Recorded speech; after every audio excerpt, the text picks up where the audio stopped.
Hi learners, welcome to the knowledge source. आज इस video में हम विनीता शर्मा वर्सेस राकेश शर्मा का जजमेंट जो सुप्रीम कोर्ट ने अभी रिसेंटली पास किया है उसी के ऊपर एक ब्रीफ डिस्कशन करेंगे। So without wasting any more time, let's begin.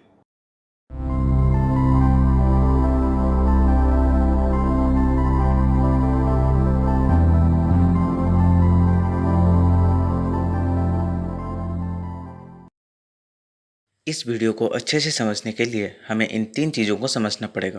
पहला है हिंदू सक्सेशन एक्ट ऑफ 1956, दूसरा है changes brought an amendment of 2005 और तीसरा है the case of Vinita Sharma versus Rakesh Sharma.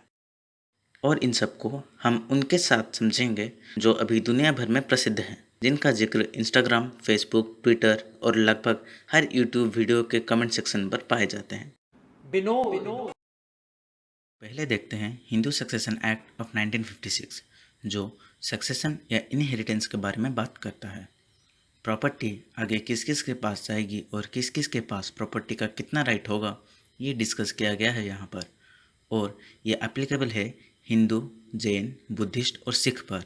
यह एक्ट कहता है कि प्रॉपर्टी दो तरह के होते हैं, एंसेस्ट्रल प्रॉपर्टी और सेल्फ एक्वायर्ड प्रॉपर्टी।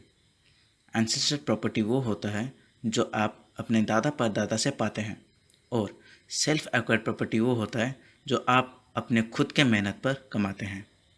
के बाद ये जो स्ट्रक्चर है ये किसी भी जॉइंट हिंदू फैमिली का स्ट्रक्चर है।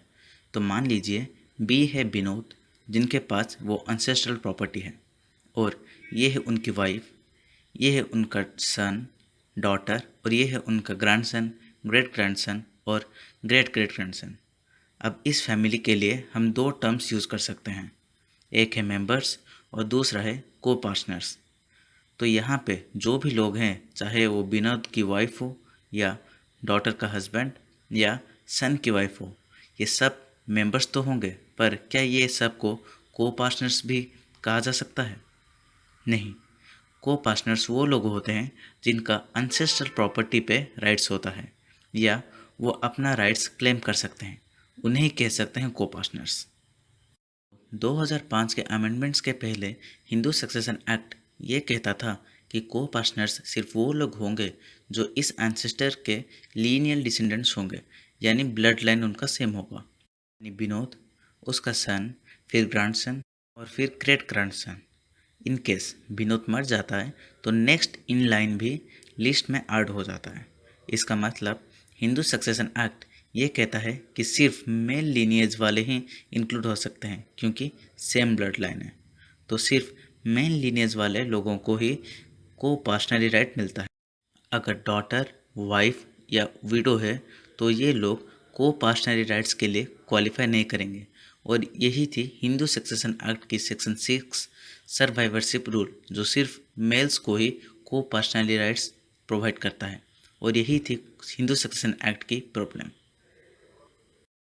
तो फिर इस प्रॉब्लम से रिकवर करने के लिए सर्वाइवरशिप रूल को क्लियर आउट करके 2005 में एक नया अमेंडमेंट लाया गया जो दो नए तरह के प्रॉपर्टी डिस्ट्रीब्यूशन प्रोसेस के बारे में डिस्कस किया।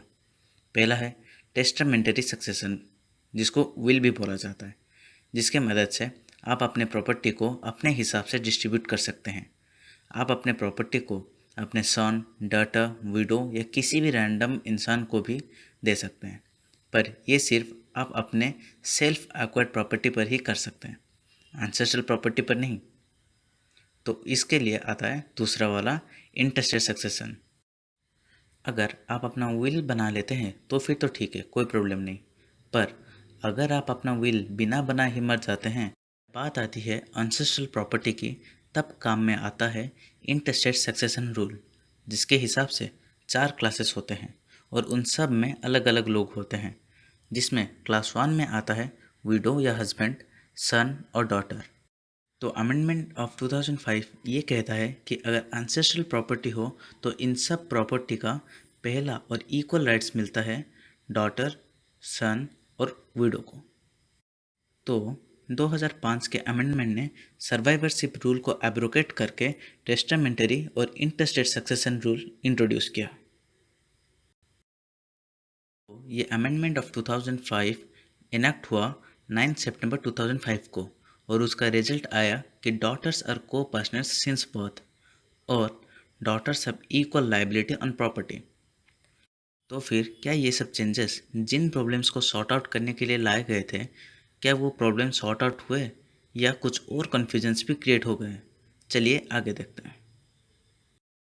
तो 2005 में जो अमेंडमेंट आया था उसकी इनैक्टमेंट डेट थी 9 सितंबर 2005 और इस पूरे अमेंडमेंट को लेके ये कन्फ्यूज़न थी कि क्या इस डेट को यानी 9 सितंबर 2005 को फादर का ज़िंदा होना ज़रूरी है या नहीं। मतलब अगर किसी के फादर की डेथ हो जाती है 2002 में और ये लॉ आई है 2005 में, तो क्या ये लॉ के हिसाब से डॉटर अपना राइट्स क्लेम कर सकती है या नहीं। यही प्रॉब्लम था और यही क्वेश्चन उठ रही थी इस अमेंडमेंट के लिए और इसका आंसर देने की कोशिश की है इन 3 केसेस में और फाइनली इसका आंसर मिला है 11 अगस्त 2020 के जजमेंट में विनीता शर्मा वर्सेस राकेश शर्मा के केस में। तो पहले इन दोनों केसेस को भी देख लेते हैं। तो पहले आया प्रकाश वर्सेस फूलवती का केस 2016 में। इस केस में बेंच थी जस्टिस अनिल दवे और जस्टिस ए के गोयल की। इस केस में सुप्रीम कोर्ट ने ये कहा कि फादर का इस स्टेट में लिविंग होना ज़रूरी है। लिविंग को पार्टनर का लिविंग डॉटर को ही राइट मिल जाएगा, यानी इस स्टेट में फादर का लिविंग होना ज़रूरी है। ये कहा प्रकाश वर्सेस फूलवती के केस में।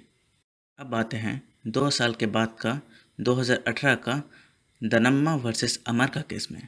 इसमें भी 2 जजेस की बेंच थी, जस्टिस ए के सिकरी और जस्टिस अशोक भूषण का।